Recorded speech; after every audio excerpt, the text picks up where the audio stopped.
বিয়ের পর এই নিচের ভিডিওটা দেখেন, ঠিক আছে? একটা বেডি প্রবাসীদের নিয়ে অনেক খারাপ কথা বলছে, আরেকটি বোন কি উত্তরটা দিতে, ভিডিওটা শুধু দেখেন, দেখে কমেন্ট করে জানাবেন আর অবশ্যই শেয়ার করে দেবেন ভিডিওটা, ঠিক আছে?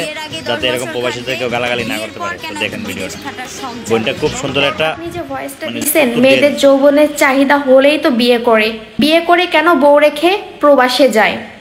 আপনি যে প্রবাসী নিয়ে যে ভয়েসটা দিছেন, আপনার জামাই তো প্রবাসে থাকে না। আর কে বলেছে প্রবাসীর বউরা যৌবনের চাহিদা কন্ট্রোল করতে পারে না?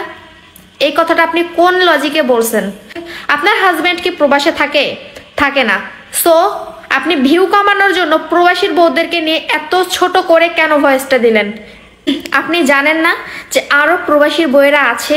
এই ভয়েসটার জন্য আপনাকে ওদের সম্মুখীন হতে হবে। আপনি যৌবনের চাহিদা কন্ট্রোল করতে না পারলে আপনার হাজবেন্ডকে নিয়ে খাটের উপরে বসে থাকেন। আর আপনি মেয়ে হয়ে এই সমস্ত ভয়েসটা দিলেন কিভাবে? আপনার লজ্জা করলো না? আপনার যৌবনের চাহিদা অনেক বেশি, এটা আবার ভিডিও করে পাবলিক প্লেসে আবার বলেন। আপনার লজ্জা আছে? লজ্জা বলতে আপনার আছে কিছু? হাজবেন্ড দেশে আছে, দেশে থাকার পরেও যদি আপনার যৌবনের চাহিদা এত বেশি হয়, হাজবেন্ড যদি আরো বিদেশে যাইতো, কি হইতো আপনার অবস্থাটা? লাস্ট একটা কথা বলি, জামাই দেশে আছে, মামনি জামাইকে নিয়ে মুড়ি খাও খাটের উপর বসে। প্রবাসী বউদেরকে নিয়ে যদি ছোট করে কোনো কথা বলো, তাহলে এর অবস্থা খুবই খারাপ হবে, বুঝতে